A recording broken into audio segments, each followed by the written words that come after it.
was like tiny little drumsticks. And the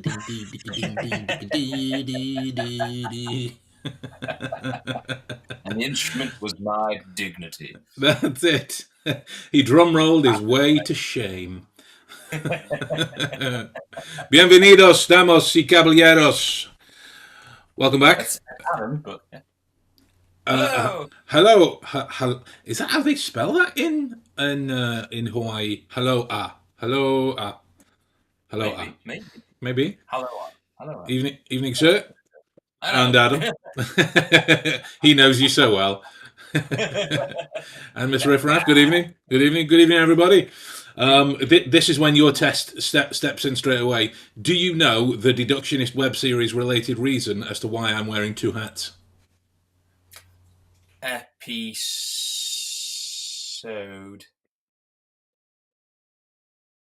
4 of Series 1. Is that why? Technically, it was all of Series 1, to be fair.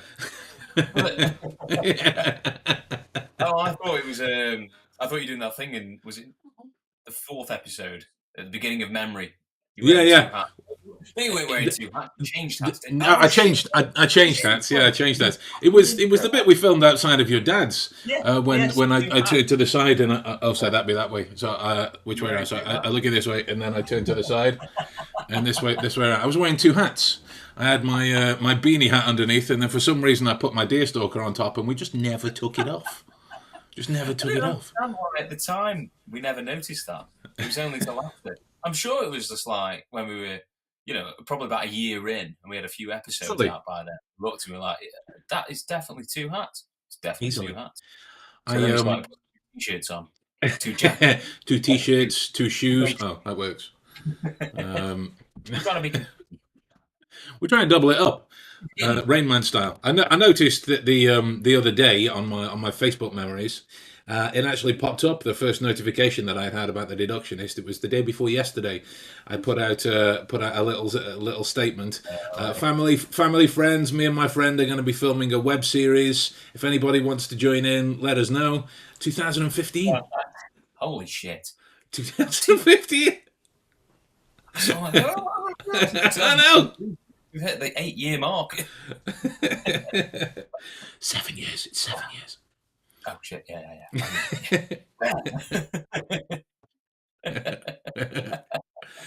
Good evening, VT.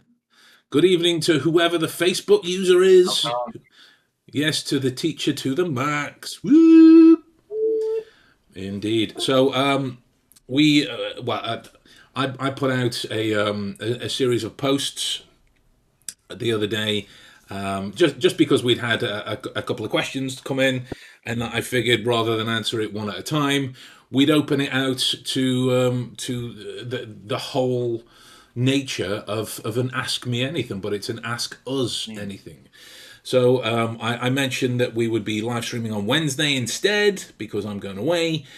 So if you have anything about me or Adam or Sherlock or cookies and anything else, then get your questions in. And we've had to be fair, more than what? I heard it's all cookie related. Yeah, but not the edible kind. Everyone's been asking questions about my dog. So for the next 7 hours, I think we've got it planned for. I'm just going to live stream Cookie. That's all I'm going to do. He's going to be answering the questions. Yeah. Wow. Apparently, the answer to this puzzle is chewing your paw. Okay, nice. Go for it. The grand irony is knowing that his luck, it would probably be. Greets from the what? My happy pills brain wants to know if you ever had the Bosch ball. Greets from hospital. Well, Jackie, I hope you're well as can be expected, but you certainly sound like the happy pills are great. I'll be honest, I don't know what the Bosch ball is. It sounds fun. It sounds like it could be anything from a Helter Skelter to like some kind of DIY appliance. I thought it was like a haircut. If you've ever had that could be a haircut. Jackie, if the pills wear off long enough for you to tell us, by all means, and we'll get it done. So I open this out to you, first of all, sir, in terms of the I don't know the Things. subject matter heading for the questions, whatever you. Oh, I was in Dan Bosch. That's quite right. I was in Dan Bosch a while back. ah, Yes. I never even thought of that. I never even thought of that, Jackie, when you mentioned. I do apologise. Dan no Bosch problem, is in Amsterdam. Not in yeah. Amsterdam, excuse me. It's in the Netherlands. Sorry, just an hour's train ride from Amsterdam. Okay. And the Bosch Ball was food. Well, I'm saying this now. The Bosch Ball I was offered was food. I'm gonna qualify that. The Bosch Ball I was offered was food. Just you being offered it at a dark room. Yeah, With it was in a little white carrier bag. But no, I didn't actually have any. I didn't actually have any. So in terms of the headings, we've got skill set, we've got writing, we've got deduction, we've got puzzles, we've got cookies, and I believe that's it. Ooh, puzzles. We love Puzzles. a good puzzle. Okay. Have you So puzzle they're asking us to solve? well, Because so if 2 plus 2 equals 4, what does 2 plus 3 equal? No. So this one, this one came in from Vito _Ryu on my Instagram page, and it says, "Been led by deductionism and puzzles to study heuristics recently. Any thoughts to share on the subject?" So for those that I don't like that one. actually know, a heuristic is something that would enable someone to discover or learn something for themselves. Commonly speaking, in terms of the exploration of it, there are three different kinds, which would be, yeah, let me see if I can find it. Availability, representativeness, and anchoring and adjustment. Those are your Okay. three. But in essence, what I imagine the question to be Yeah. would be thoughts on the application of heuristics towards deductionism and puzzles and the like. So any pearls of wisdom that we could share that would allow someone to discover or learn something for themselves about puzzles and deductionism and the I like. mean, the main thing is go and find them. Go and do some. Right? So the simple answers are the best sometimes, aren't they? It's one of Right? those where the Yeah, move easiest one. on. No, Just look for them. They are everywhere these days, aren't they? And they are. they get more creative as time goes on. There's They that are. book you found earlier. Was it the King, hardest King. puzzle book in the world? Yeah. Hang Stuff on. like that. That's the one. King's Jawbone. Which sounds like a title from a serial killer's diary, but there you go. Yeah, Right. Oh, I would say if we were going to sort of offer any pearl of wisdom, mm, it would be about confirmation. It would be about mm, confirmation. I would imagine, as he's mentioned, deductionism and puzzles, yeah. that it's kind of like how one would lead into the other and vice versa and the like, Yeah. in that people essentially are deductionist flavored puzzles, Yeah. I mean, right? another one would be go. I'd go on YouTube and I'd go to Sholto Inc. And I'd play the Adam, escape. what's this about? And then I go and play the other game, the Sholto Wasabi game, and have a go with them. You know that for Yeah, me would do it. I think do that. but Do that. that in and of itself is a deductionist puzzle created by deductionists for deductionists. If I can't paraphrase that Yeah. American president, I think it was a Kennedy. I'm not 100% sure. It's not what you can do for your country, but not what your country can do for you, but what you can do for your country, Yes. and the like. But confirmation. A puzzle is nothing without confirmation. So if it is that you are people watching, which is a great drill to practice and the like, to practice those dots being connected as speedily and as sharply as you are able to. The next part of that is confirming what you've been seeing. Right, it's confirming what you've been seeing. So I'll link it to one of the other questions that just popped in as well. What are the signs that tell you you're looking at a mechanic? Like the short answer to that is yes. That's the short answer, because it would depend on what time of the day you're seeing the mechanic and the kind of mechanic that it is, you know. But I'll get into that particular bit in a moment. If you've observed a person that you believe to be a mechanic, that person then becomes Schrodinger's mechanic until you confirm. Right? He or she would both be a mechanic and not be a mechanic. The only way to check which is by confirming in that particular area. So to kind of wrap that one up, Mr. Vito _ Ryu, hashtag greatest username of all time.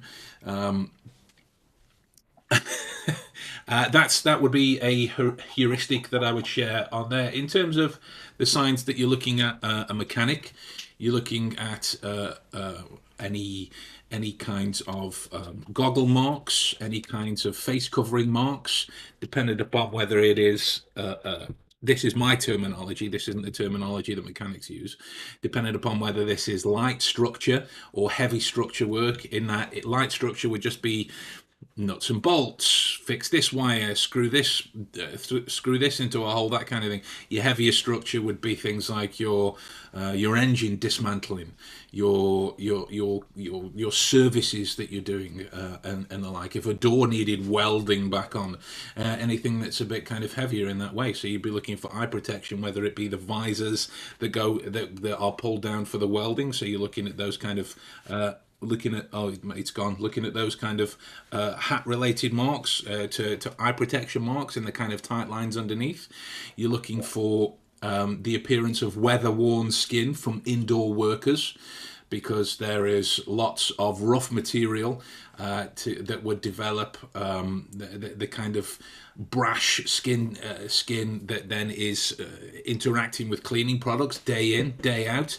Excessive use of rubber gloves, be them in their pockets or on their hands, and the like. Oil marks, overalls. And something that, again, it's just my terminology, so I hope this comes across. It would be a latent strength to the handshake, in that it is a handshake that is effortlessly strong. That's the handshake of a grafter, and the like, because their default is putting their body behind the things that they do. So when they shake hands, it is effortlessly strong.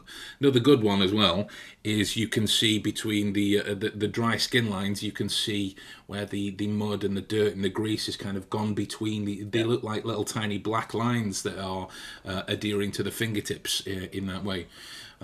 So that would be your brief run by of a mechanic, and it is only brief, because when you're looking at jobs, that's the holy grail of deduction, to know what somebody is by looking at them. So I could and have waxed lyrical on this particular topic for hours on end.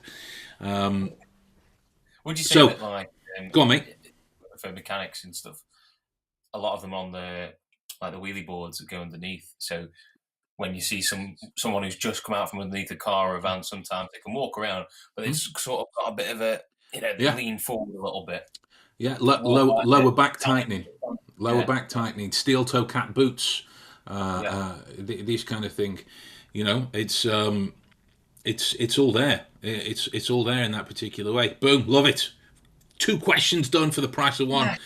What say you then, Adam? Next one. Do you want deduction stuff? Do you want mysteries? Do you want cookies? Do you want? Oh, hang on. There's some questions coming into the comments as well now. Bloody hell. Is it possible for us to give some deduction tips from the book? I can answer that one straight away. Listen to any one of the podcast episodes that we've ever done. There's always deduction tips that stem from the book in there. I like this one. Do you think sadism is a byproduct of intelligence?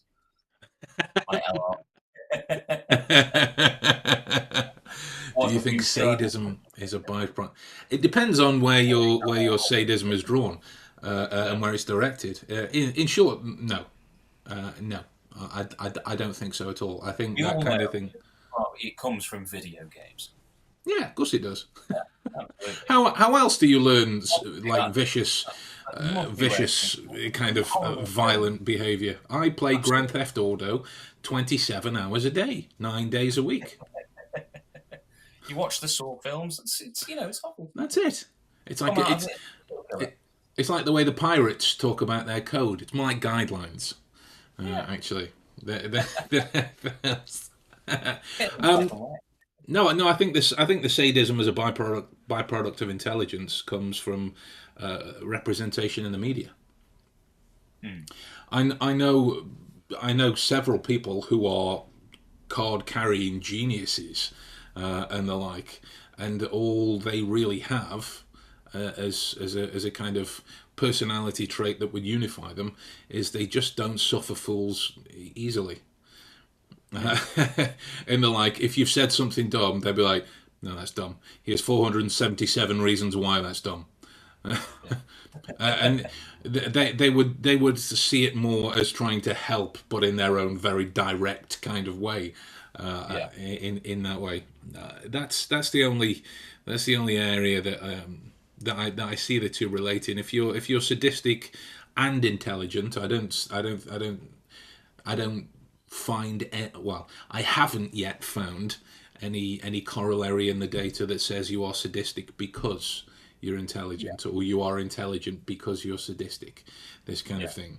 If all sadists were intelligent, we'd never catch murderers.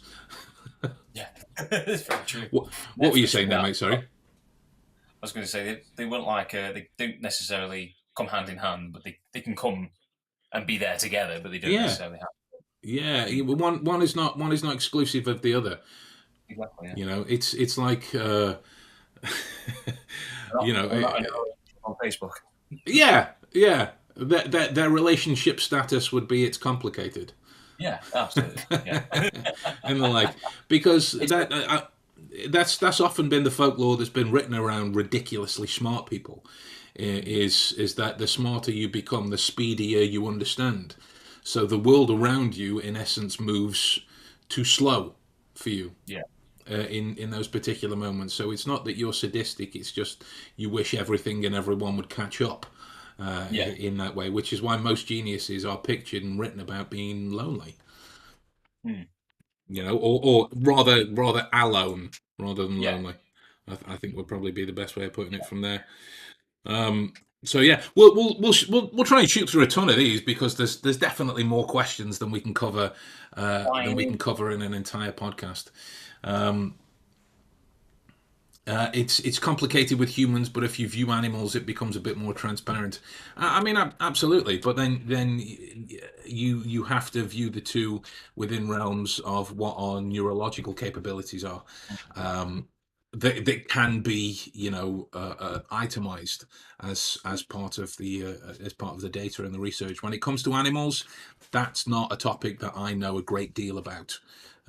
In that way, the intelligence of animals, other than dogs, because I've read about that. I've read about that excessively. But that's where I would imagine you would start to have to explore the differences between the two in that way. Awesome, love it. Right, what do you want next, sir? What kind of question do you want next? Should we go mysteries? Let's go mysteries. Okay, so the first one I clocked eyes on was from Ocarina of Society, who has popped up on these a couple of times, to be honest. Yeah. Ocarina of Society asked the question, have you ever done any research into the first mystery that was ever written? Oh, have you? Have you? I don't know what the first mystery that was ever. Exactly. Hold up my nose and maybe sneeze. What would have been the first? Oh, I suppose. How far? Exactly. So the murder mystery as a written thing was only really started to become more of a genre that people will get involved in due to the rise and need of police. So it was kind of like early to mid 1800s, when they first started being written about as a force in newspapers, and notoriety of particular cases, like people in the UK would know about stuff that was happening in America and vice versa, and on the continent, and these kinds of things. So the nature of the genre kind of pushed forwards, and It's kind of like a Jack the Ripper type. yeah. I have done a bit of work on this. But it's by no means anything extensive, by no means. So I will need fact checking on this. But I've only been able to trace it as far back as Edgar Allan Poe's. I think it was Murders in the Rue Morgue, or Murder in the Rue Morgue. It was in. Let me find it. It was in 1841 in a magazine that had Graham in the title. Again, you would have to Google that if you really wanted to know what it was. But it was the exploits of C. Augustine Dupin and the like, who coincidentally Arthur Conan Doyle cited as an influence for some of the work of Sherlock and his antics and the like. He was this lonely, solitary, cleverer than everybody else kind of guy who would often be written about as nose to the ground. I nearly said microphone because I'm looking at a bloody microphone. Magnifying glass, nose to the magnifying glass, this kind of thing. It'd be interesting to go back and see those then, just to see how it's evolved into the genre it is today. Like you say, if Conan's taken some inspiration from that, then we could do an episode on it. We could do some research and do an episode on it. If you want. You could see where it first started, what it looked like, how it came to be. Was it the way it was? Because I can't imagine it was written in the murder mystery sense that we see. No, it was definitely the Edgar Allan Poe. I'm doing it again. Edgar Allan Poe flavor. In that way, it was very gothic. It was very much like the way I imagined the written version of the film The Raven. You know, the film with John Cusack in. It's the way I imagine that would have been written if it were an Edgar Allan Poe. That kind of the way that the streets looked and the actions of Edgar Allan Poe in this particular scenario, and you know, John Cusack does a great job of being arrogantly smart. He really does. And like, if you've ever seen Con Air, he's brilliant in that film. John Cusack is. He's brilliant, wearing his sandals and everything. I was going to say he was the first post-Heston sandal wearing gun wielder. Yeah. So there you go. That's to the best of my knowledge. That was the first murder mystery that was ever written. But there were games going as far back as medieval times, 1700s, 1600s. I don't know if you ever played this in English class. I only played it in English class. Wink Murder, where you'd sit around in a group. One person would be sent out of the room. The murderer would be chosen. The person from outside would have to come back in and stand in the middle of the circle, and it was the killer's job to kind of look at people and go over this way. And if you were winked at, then you would have to die in an overtly dramatic 13-year-old kind of way with the But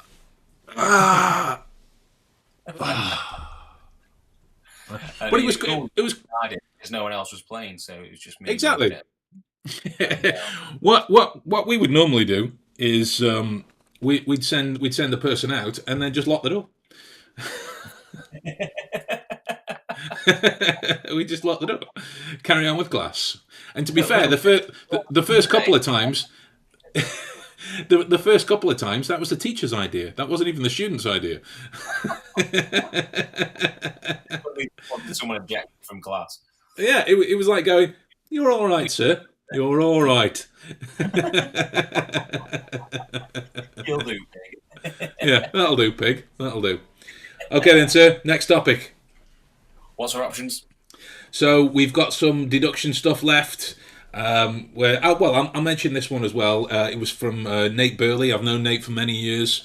He runs a podcast called Come On Palace, A Walk in the Dark. He was just saying, not a question. Hope you're doing well. So thanks, mate. We're all doing as well. I think in true British sense, as well as can be expected. I think is the best way of putting it. So yeah, in terms of well for us, we're just well. Yeah, in terms of topics, we've got writing, deduction. There's still mystery ones left, and I don't know. I just put title it as Sherlock Holmes and cookies. Yeah. Let's do writing. Writing, okay. Yeah. So this one was from actually on the YouTube channel itself. I will try and pronounce the name because it will be hilarious. It was from who? Adam Golamorley. No. I still stumble around that name to this day. It still brings me joy imagining DA trying to say your name and then just giving up and calling you Adam. Guatemala. Yeah, Walamali. Like, no, just it's not that hard. Anyway. So this is from Yesa Mizugi.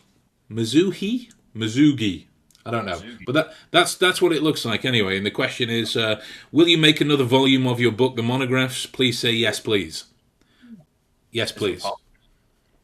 Yeah. There is. I should say yes, please. Well, no, I have spoken about this on the podcast again before, but the reason it's taking so long, and it is taking a long time, is because I chose I chose to do the groundwork in terms of the research ahead of time, given the topics that I'm going to be discussing in the book. So I did a degree. I got qualified as a doorman and the like, and there was various amounts of work experience and everything and all of that kind of stuff, as well as the actual writing topics that went into it.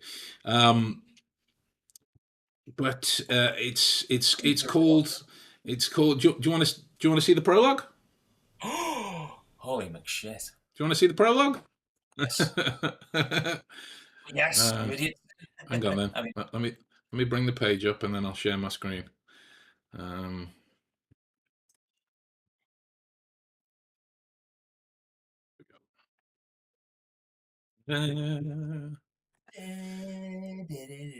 Is it Schrodingers? There it is. Just that's all you're getting. That's all you're getting for now. Oh, I'll leave it. I'll leave it to that paragraph there at the bottom, so that if people want to read it during this time, they can. And this is just the this is just the 8th draft. So it.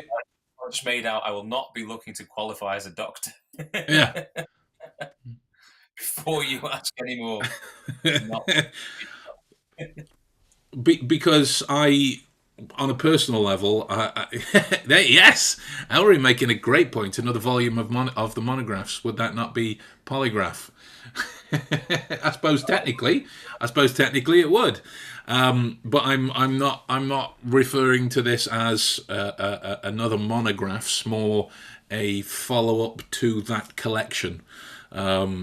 So in essence, if the first one were more about if Sherlock were alive today, what would be in his head to allow him to do what he does, this is more about what if Dr. House were a real person. What would be in his head to allow him to do what he does?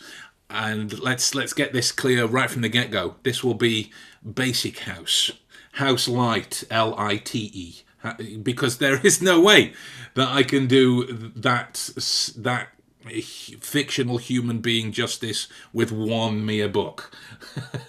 There is no way. You heard it here. Doing a part 3. 347. Yay! So yeah, this is the kind of the opening page and the like, and there you go. That's enough of that stuff. So in short, there is a follow up coming. It's called a house out of a Holmes. awesome. A house out of a homes. It will be somewhat more monolithic as an undertaking from the experience of an author, which I am, and that still sounds quite douchey to say out loud. I'm an author, but you are, Ben. Yes, I know, but I don't like saying it because it makes me feel sick. So there we go. On And the page like. 5, he throws up on it. Given the exploits of bouncers and what doormen have to see, there is 9 pages so far on vomit. Wow. Such a big focus. A 5 pages, just to qualify that. A 5 pages, not A4. I mean, nine, a lot of nine. practical experience with myself, so I think go back up afterwards. So that's why you stood over me with a notepad all those times. Yeah. Remember when I took samples and was smelling it? That's not just how I get down. Like that's for legitimate purposes. You were offering me chocolate at one point. I didn't know why. Now it all makes sense. Now you get it. It all makes sense, mate. There is a method to my insanity, madness. Anyway, next topic. What do you want, sir? Ooh, I mean, got to go down there. I'm curious about cookies. Cookies. Okay.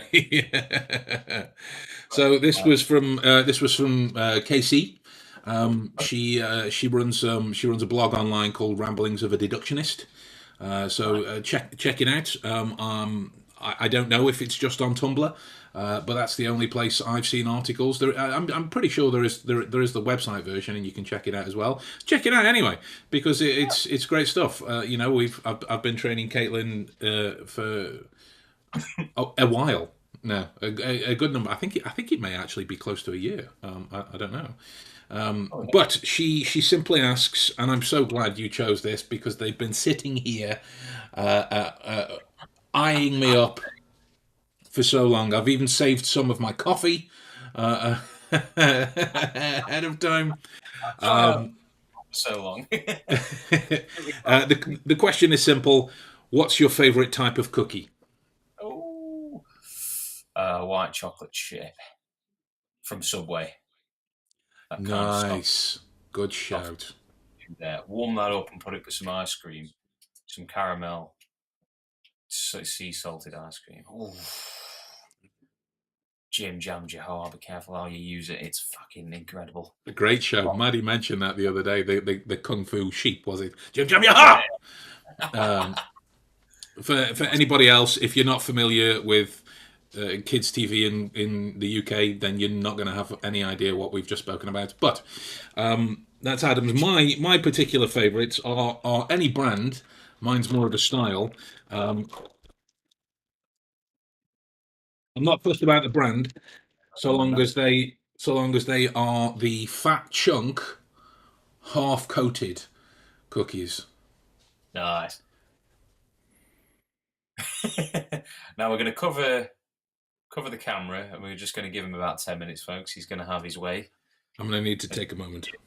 I'm going to David Attenborough this shit. As you can see, the wild cardinal dips his cookie seductively into his brew. He realizes that it's simply not enough. He must run to the shops and leave the podcast running for 10 minutes straight. You know what makes it even better? There's a little bit of Bailey's in my coffee. A little bit. What's he doing in there? A little bit. This riffraff. This will sound big. I'm going to put that on screen actually. This will sound big-headed, but my favourite cookies are the chocolate chunk ones I bake. Well, I reckon that we should be the judge of that. Absolutely. Know what I'm saying? It only matters if they're big cookies. Hey, size doesn't matter. Size doesn't matter when it comes to cookies. Yeah. And have you seen Craig's remark? He was like, "Any cookie?" Answers all of it. Yeah. I mean, don't get me wrong, right? If there's cookies or relatively healthy sustenance on the table, I'll go for cookies every time. Yeah, And they're like, regardless of what they are, I'm not a if I ever see, cookieist. yeah, if I ever see anything with that resembles healthy sustenance food on the table, that table's getting flipped. I just, I don't need that slap in the face. What are they trying to say? No, as we've done many the time on Night Sound, right? Bring me this nonsense. I'm now banned from IKEA. They won't let me in. I always have flashbacks in this hat of Joey when he's found the hat for officiating. Of this is for Minister Joey, this is for party time. but I just in my head I look like Screech from Saved by the Bell.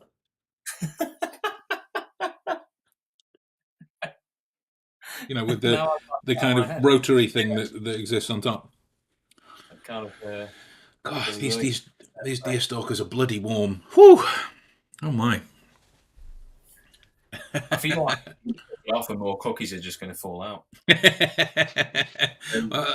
At least you got it right. Makes me think. Come to the dark side. We have cookies. I'm there. Say it. Let's do it. Red light, save me up, buddy. Show me where the cookies are. Let's do it. Let's get the little green dude. Never mind with his talking backwards. Give him a cookie. We'll get him as well. It'll be fine. Winner. Right. Next topic, dude. What do you fancy? Deductionism, deductionist or deductionism stuff. Okay. One of them.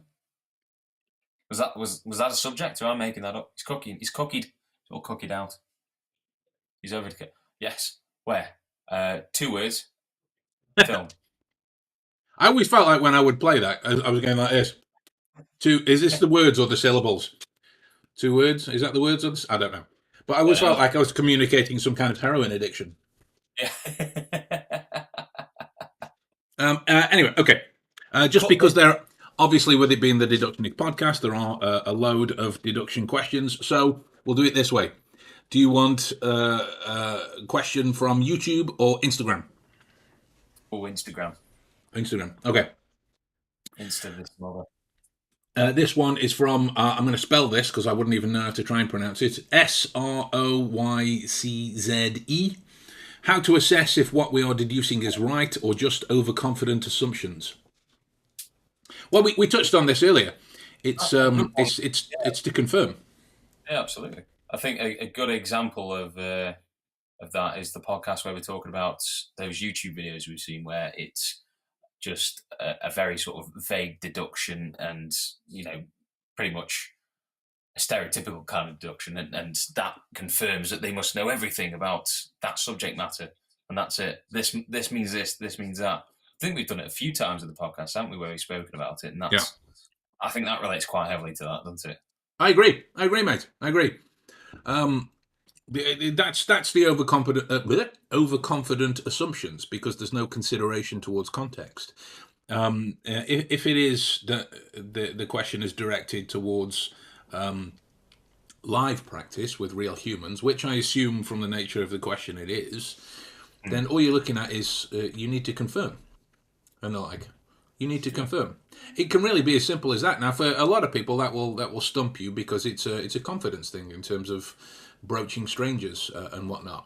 I don't care. I don't have that concern. But my kind of go-to ruse in that way would be I'd get out a little notepad and whatnot.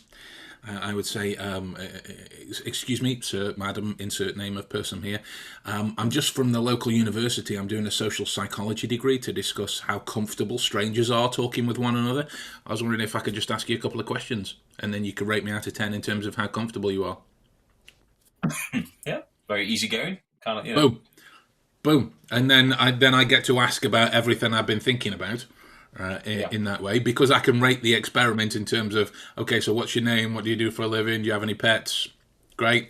And then if I connected something more more deeper as a deduction, I'd be like, that was the first half of the experiment. There is a second half that has more personal questions on there. Nothing too much, that you wouldn't expect anyone other than a friend to say ask you, which we aren't for the moment, and it would offer a chance for rapport building. So, do you mind if I try with a couple of those questions? See how comfortable you feel. Boom. And it's totally on their terms. It's totally a believable entity, and whatnot. And what's the worst that can happen? They would go, "No, thank you." Cool. Yeah. I'll go practice with someone else in that way, right? You just need to make sure that you've got a notebook or your notes on your phone open, so you've got something to corroborate your duplicitous circumstances that you've created for yourself. Sweet. I mean, I like shoving that person in the car, driving them to the nearby beach, burying them up to the neck, and then making them answer these questions on microphone until I'm satisfied, at which case I'll drop by their head and tell them to use their mouths to dig themselves out. I think that, either one, really, either one. Both are, effective. That's the next deduction question. Spot which one out of me or Adam wrote for Shanghai Noon. Oh. Just saying. The answer is neither of us. Neither of us. Yeah. Here we go. Let's take one from the comments. How often have you ridden a train, and do you love it as much as Agatha Christie did? Valid. I like that. How often have you ridden a train, and do you love it as much as Agatha Christie did? We've spoken about riding a train before. I wouldn't say Agatha. I don't know if Agatha Christie too relate to this, but I know we've talked about you filming you on a train and doing these things. I remember you saying to me, "I've always wanted to do that on a train. It's so interesting, the people you see on a platform trying to get, the stuff you can pick up from people on a train. Everyone seems to be quite willing and open to share something about themselves on a train, don't they? There's a loud crowd usually on a train rather than any other form of transport. It's a little box of people that can't go anywhere until you've hit the destination. In that way, it depends on the train in service, whether it be a long distance train or some kind of intercity tube metro, that kind of thing. I love it. I think it's a great resource. Characters on a train, don't you? Yeah, commuters from long distance journeys, workers, nights out, jobs, it's all that. I mean, just to catch you up as well, Murder on the Orient Express, that was Agatha Christie. Oh, not that committed murder, by the way.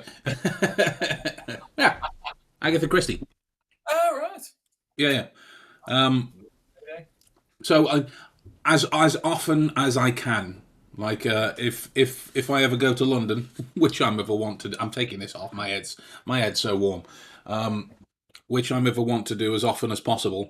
It's the train, because it's a double-ended reason. I hate driving in London, because it is an absolute nightmare. And the trains are much better, and plus it gives me some other opportunity to test my memory palace stuff. Boom! Love it. Birds are one stone. Johannes, is that Stürmer? Johannes Stürmer? Sorry, your surname's blurring in my comment stream. This question's quite loaded. How do you find out if you can trust a person as a business partner, for example? See, that takes me to like The Apprentice. Alan Sugar sort of suffers this problem from time to time, doesn't he? And it is, I imagine it is troublesome, the characters you meet in the business world. Sly salesman, that kind of thing. I mean, well, I suppose you have some experience yourself with, without saying the name, Jay from HS. He was certainly a character, as it were. Yes, he was. Yes, he was. When you, well, what would you say, sir? First of all, what would you say? It's fine if you can trust a business, but I mean, again, going back to the confirmation thing, finding out if they have a trustworthy past, finding out if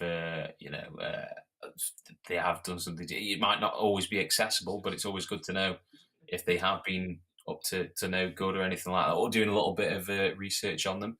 Again, going back to The Apprentice, some of the stuff on there and the research they did is finding out how far people will go to get into a business sort of situation with someone, and kind of, sometimes you do have to do your research just to see if their means of doing of going into business with you is purely, the right move to do. It's one of those where it can be, just sort of focused on what they've done in the past, and where they're going in the future, and where they want to sort of go with you at that. Because sometimes, when people start talking to you about things, and you're like, oh, I've got this idea, and they can get on board with that, and slowly and surely you can see things like, oh, they're trying to do this or that, or they're trying to change it, or trying to make it this, and actually, I actually kind of want to do that, and then the original idea sort of falls away, a little bit like Jay. As time went on, it was kind of like, oh, you want us to do this now? Right, okay, so oh, I see. So you're not actually going to pay us then, right? In which case, bye-bye. But yeah, for me, mate, I pretty much exactly agree with you. It's more about understanding if you can trust them as a person before you can trust them as a business partner. It's like it's a courtship relationship of any kind. Yeah. Like, what do you do when you first get together with a loved one, whoever you start dating, if you're into them, whatever that is for you, whatever those words are, you go on dates, you go to different places, you do different activities, you increase your time together. You might go away for a couple of days first of all, and you might go for a week, and then they might meet your parents, and there's this kind of verification of what happens. Yeah. And don't get me wrong, the technical capacity of what you would do with a business partner versus what you would do with like a life partner, very different. Obviously, very different. But the kind of bullet pointed elements would remain the same. I would be going through particular standpoints, like if we were to, me and you were to right now decide that we were going to go into business doing something, I don't know, selling cookies, whatever it is, right? We've got however many years we've been friends, all of the stuff that we've done for the Deductionist, all of the stuff that we've done for Hero School, all of the stuff that we've done separately, the kind of consoling of each other we've done back and forth when proverbial poop has hit metaphorical fans, and all of these kind of elements that we can put some kind of trustworthy concern on going forwards to know that whatever happened, find in the other, as it were, you can show your other side. If things are going south, you can say, oh, such and such, I feel like this, that kind of thing, rather than kind of be like, oh, I don't know if I want to mention anything in that regard. Like you're saying, a new relationship, you're testing the waters all the time, aren't you? And you'll see how you mean, like, you're trying things out with people, and try new things, and then you learn new things and what have you. And in a way, it's kind of like, I mean, I suppose it's about mistakes and experience as well, isn't it? It's sort of like sometimes you have to to find out if you can trust, comes with that experience. You see people who are in business can make snap decisions immediately on a person and be like, I will not be going into business with them. I've looked over their CV, I've looked over what they've sent me, and I've just thought it's not gonna work out. You think, well, how can you know immediately? And it's probably because they've done this before, and they've had to do the mistakes before they've realised, okay, no, that's a red light, that kind of thing. So unfortunately, sometimes it is just kind of to learn to find out if you can trust someone is to first, go into something without trusting someone. Just to dip your toe in the water. In the water. If you're going into a relationship with somebody as a business partner, you've got a relationship there. If it is that the hypothetical requires you to not have anything, there's still some things that I do, like some of the cases that I worked on. I had to work with people who I didn't know and hadn't met until you go and get involved in the kind of stuff that you're in. It's quite dark and potentially quite dangerous and this kind of thing. So to pass the time or on drives and whatnot, I would mention the Three Truths and a Lie game. But I wouldn't mention you're going to tell me four statements about yourself. I would be saying you're going to give me four statements. Three are completely true. One of which is a lie. And obviously, I'm still trying to figure out which one is the lie. But I'm looking to see what topics they hit. And the like, what topics they hit in terms of how quickly they're going towards something comfortable. What is their go-to comfortable element? What can they, not whether they enjoy it or whether they're able to or whatever, but what can they lie about and be inductively reasoned around whatever that topic is, because then I can explore it further conversationally after the fact, indirectly or directly. Boom. That's pretty good. Let's take what are we now? We're into let's try and cover. We can be quite quick, and let's try and cover three more. Let's try and cover three more. So just to let you know, then, dude, we've got one from one from YouTube, and the rest are from Instagram. So where do you want to go first? Go on, let's go to YouTube then. We've done YouTube. Okay. YouTube up there. 1 second. There we go. So this is from Jam Ninja. Great name. Great name. A Jam Ninja. So which of your fringe skills was the most challenging or took the longest to learn and practice? Fringe skills. Remind me again. We did fringe last time. Yeah, alternative skills. And the like. If you can consider the reading of body language a conventional skill within deduction, which would be a slightly less conventional skill in that way. For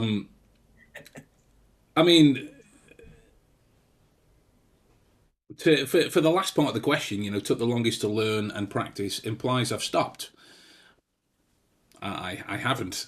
I don't like the term, the title, or anything related to mastery, because it implies that there's nothing else that you can learn, and that's not the case. It's not the case with anything. My 2 pennies. You want to fight me on it? We'll fight. Or what's that thing that they put? My view is this. Change my mind. What it is. Fair enough, but that's what it is. There's many fringe skills that required a little bit more practice for me. Pickpocketing was one of them, because I am quite a chunky beast, and I'm not exactly the most delicate of individuals. So to successfully pick a pocket is quite something for me. Mostly, like, to give you an idea of my hand span, the average dinner plate, if you put it flat down, I can put my hand down and pick it up. That's just to give you an idea of how big my hands are. So to be performing the dip inside of a suit jacket pocket, quite a challenge for me, because my 2 fingers when dipping ain't got a lot of wiggle room from there. I'm pretty much filling the whole pocket, and the like, for those kind of things. Pickpocketing would be one. Reading animal hair, that was another one. So horse hair, dog hair, cat hair, mouse hair, rabbit hair, cow hair, and then all of the different species therein, and the like. That was quite a challenge. So somebody mentioned a couple of years ago, yeah, you should have a look at spider fur. Nope. I'm alright, nope. Thank you. No, I'm alright. I don't want to do it. Why? It's becoming more common. Maybe in Australia. Maybe. But I'm not going to Australia. So, nope. Sodgy. Yeah, so nope, not doing it. Why do you want to go to Australia? Well, everything is trying to kill you. Yes, there are spiders. That's why I don't want to go to Australia. Did you ever see that little? I think it was a series of memes, and why everything on Australia was trying to kill you. There was the giant spiders underneath the door handles on cars. There was a crocodile in the street.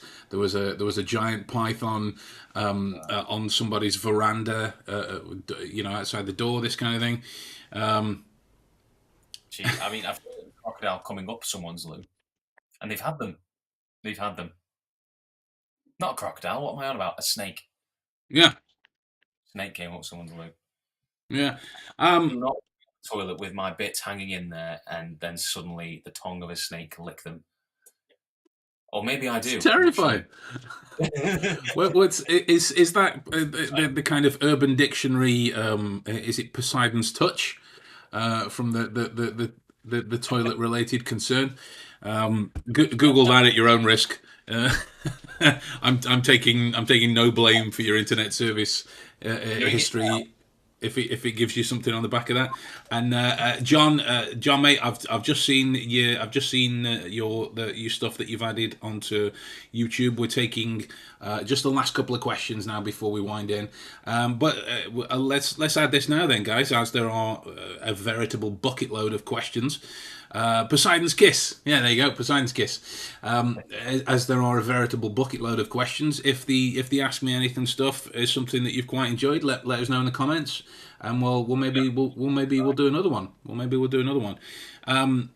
So yeah, pickpocketing, animal hair reading, and not to kind of toggle on the back of the recent Super Smeller episode, but smell deciphering of perfumes and aftershave was pretty challenging. Cigarettes, the brands, cigars, pipes, rollies.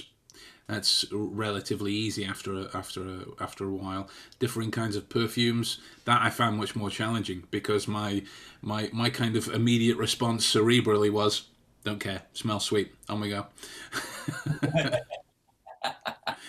Sweet as in tasting sweet, not sweet as in the surfer version of sweet, that kind of thing. That is a perfume. Yeah. Can you smell Um, different types of cookies? can I smell different types of what, mate? Cookies. Yes. Oh, Why yes. smell a cookie? Good Lord. Sorry, just to jump in as well. John's added 22 questions in. We should give John his own Ask Me Anything podcast episode. So we'll take one of them for posterity's sake in a sec. But yeah, cookies. I can kind of do that by default anyway. I know when to steer clear of the ones with fruit in and when not. So to that end, then, mate, a number between 1 and 22. 18. 18. Any it's wow, this is really good actually. Any awkward or embarrassing moments while deducing in public?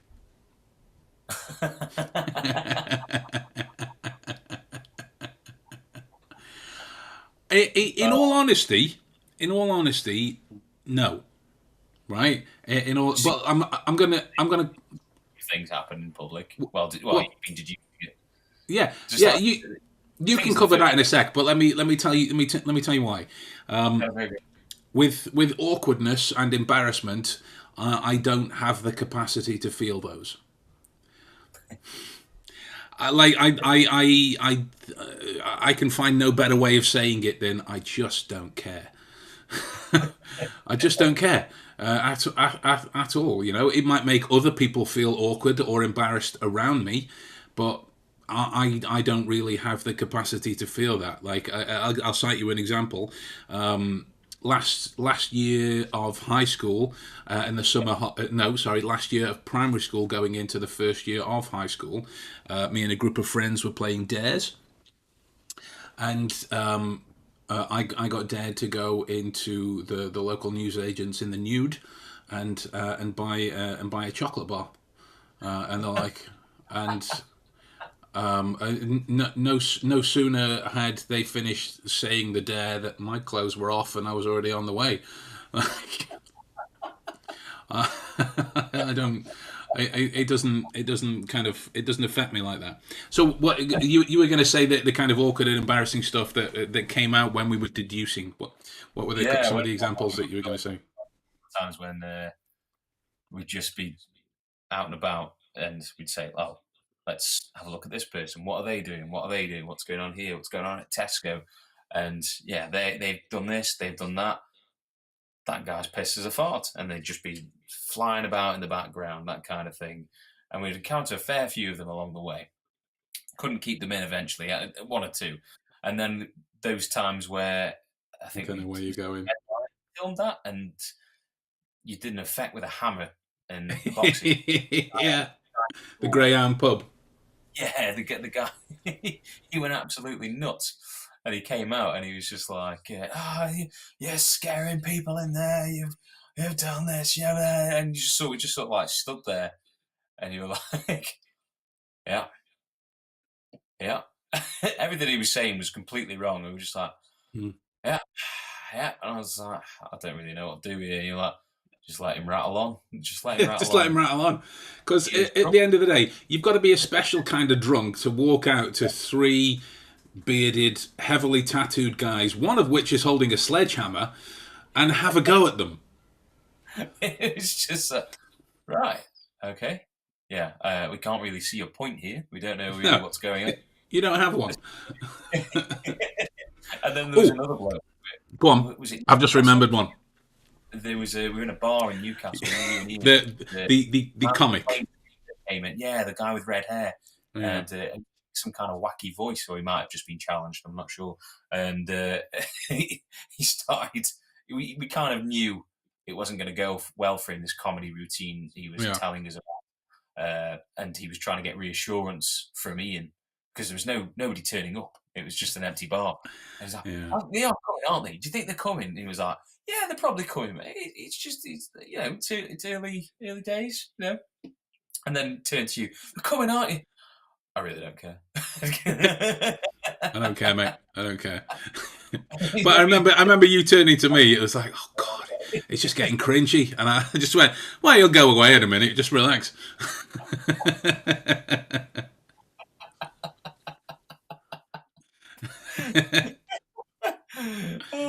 And then he just went upstairs. Yeah, and we never saw him again. He Glenn Millard. He totally Glenn Millard.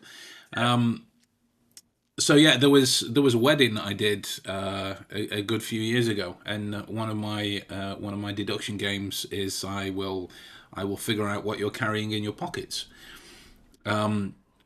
which I've used to quieten down many rowdy person if I know that you're harbouring something in your pocket you don't want me to know that you're harbouring in your pocket and the like. So I'm going through the routine and whatnot, and this guy steps up. Go on then, like this. Go on then, do me, and the like. So I kind of took a step back. I was like, look, I'm not about this kind of confrontational endeavour. We could go all on about your iPhone, cited the model, your black leather wallet that contains around £5-6, and the exact number of pence. I didn't give. I'm trying to be bland because I know what I'm leading up to. So I'm trying to make him think he's up here when actually he's here. So I'm going about about £5-6 in something like that. Your lone car key that you left the actual other bunch in your Vauxhall Corsa on the car park. But the confrontation all has to stop when you tell me how much of it you're carrying. And he went, what? How much are you carrying? 50 quid's worth, 60 quid's worth. And by this time I'm going, how much are you carrying? 50 quid's worth, 60 quid's worth, and the like. Is that allowed on the grounds? And you kind of just watch him go, oh shit. And they're like, yeah, he was carrying cocaine, and they're like, yeah, he was carrying cocaine. So that might be embarrassing. That way around. Lovely. So here we go. That was one from there. So we've got. What are we? What time are we? Let's do the 2 more. So we got 2 more. Let's go number between 1 and 8, dude. Just on the first page here. 5. Who? 5. 5. We've had that one. That was Ocarina's first mystery ever written. 2. 2. We've actually had that one. That was Vito_Ryu's heuristics and stuff. 6. 6. That was KC's cookie. It's just so we know it's not planned. We're just picking them at random. So yeah, let me tell you. So we've got 3, 4, 7, and that's it. 3, 4, and 7. 3. 3. The most important rule of deduction. Most important rule of deduction. Yeah. What is the most important rule of deduction? You say it was being unbiased. That's a very that's a very good heuristic, right? To use to reason with. Me simply, everything's relevant until it's not. Brilliant. Yeah. That's your most important rule. Everything is relevant until it stops being relevant. The actual, the word in the name, isn't it? Deduction. Yeah. Did you start with everything? That is a sentence I coined based on my love of the film Roadhouse. Nice. And I've taught bouncers and security guards and martial arts with the kind of Roadhouse philosophy. Have you seen Roadhouse? I have seen. They're remaking it with Jake Gyllenhaal. I know, and Conor McGregor. Yeah. What? Yeah, Conor McGregor's in it. Don't. Craig cited my other one as well, which is awesome. It's not about you. That's one from my 3 tips on deduction video that I did a while back. But the kind of Roadhouse philosophy. There was a scene when Patrick Swayze is brought in to teach the bouncers and whatnot, and if a guy comes in and does this, be nice. If a guy comes in and does this, be nice. Yeah, well, what if a guy does this? Be nice. I want you to be nice until it's time not to be nice. And then then one of the guys in there, yeah, well, what if he calls your mother a whore? And Patrick Swayze, without missing a beat, comes back and goes, is she? Right? But that to me kind of crystallized the whole nature of it. We can take care of everything until there is a time for us not to take care of that information because it's either surplus to requirements or it's just not something that we can use at that particular time. Yeah. So there you go. That would be the most important rule. So there we go. We've got 4 and 7 left. One. We'll do 1. I realise I held up 2 fingers, but 1. 7. 7. This is from Sant_HR, which I hope isn't the Human Resources Department of podcasts, because if it is, then we are screwed. Come for us, Ben. Yeah, exactly. How can you remain observant despite the pressures of adulthood? Wow. That is a loaded question. That is a loaded question. As time goes on. We could look at the kind of, it's almost becoming an overused trope in this podcast or in my writings and ramblings and whatnot. But it originally started with Conan Doyle. Emotional qualities are antagonistic to clear reasoning. They are. And would you say were you more emotionally distracted or distracted when you were younger rather than you are now? I would. I would. I've kind of. It's going to sound much more dramatic than I actually mean it to be, but I can't think of any other way of phrasing it. I've been this way for as long as I can really recall now, since like sort of 10, 11. That's how it kind of set in, and it was when I started reading about Confucius. And the like, and I came across the whole "if you find a job you love, you'll never work a day in your life," that kind of thing. But there was one that stuck out to me a little more regarding problems which adults face on a daily basis. Where am I going to eat? Rather, how am I going to eat today? Which cupboard can I keep my children in? These are the kinds of things that plague a person. How do I keep that body? Phoebes is over there. But yeah, it was a sentence to do with problems, in that there are 2 types of problems in the world: things you can solve and things you can't. And why would you worry about either of them?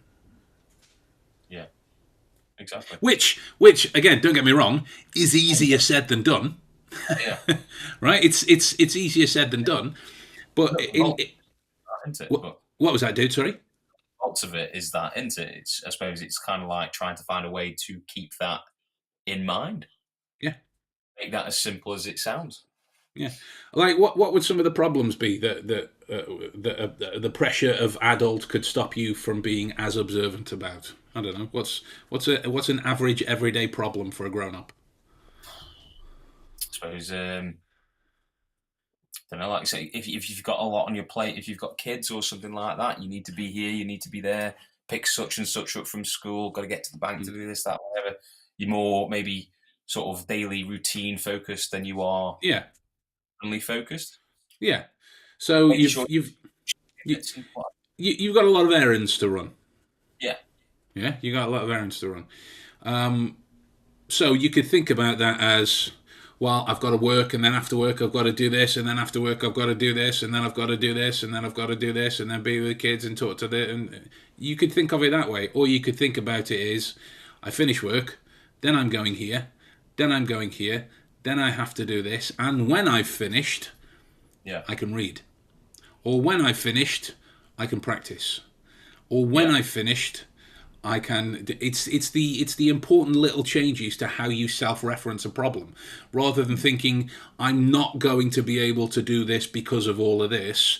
You would think yeah. of it in terms of, I will get to do this when I've finished, or I will get to do this when I've finished.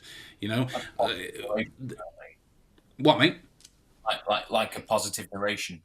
Yeah, yeah. And that's something that I took from memory work, particularly from Elizabeth Loftus, who wrote eons of material on the fragility of memory and how words can affect it, whether it's coming from other people or from internally. Like, have, and I'm not directing this directly at you, but more anyone listening. Have you ever stepped up to something and thought, "Well, I'll never be able to do that," and then either you haven't done that, or it's so insanely hard after the fact. And again, I'm not insinuating that you can think your way out of everything, because you can't, right? But that's where it starts. That's where it starts, with your ability to tackle these kinds of things, and the like. So yeah, change. It was in Darren Brown's Happiness and the like, which is upstairs. It's in one of my other bookcases upstairs. He told a story of Andy Nyman and some young girl that came to meet him after a show he'd done, and in the end, it boils down to telling yourself better stories, and the like. If you've had a shitter of a day at work, if you've had that, first of all, that sucks. I'm sorry you've had a bad day. But if you've had that, what's going to feel better for you? Moaning about it for an hour, or relishing in the fact that you're not there anymore? Exactly, yeah. But you Right? don't really think it's just too, like you say, Exactly. You feel so desperately entitled to these emotions that you're feeling. But if you step back and if you can step back just for a moment and think, is this actually helping? Is it contributory? And the like. that voice is usually ignored, isn't it, in those Yeah, situations? yeah, There, it is. kind of like, well, no, screw that, I'm angry. Exactly. Like, Grown worry up about smash. Yeah, and that's normally what leads us to, a half-empty bottle of Glenfiddich, 3 or 4 open packs of cookies, and Rick and Morty on the TV. I went to the newsagents. I got a lottery ticket. I won £1,000,000, and it was going great. I'm rich as fuck now. But then I stepped in poo on the way out, so I punched a child in the face. These things just happen, don't they? Life's a bit unfair. Money won't change. And now the parent owns your £1,000,000. So there we go, guys. I hope you've enjoyed this first kind of Ask Us Anything broadcast that we've done.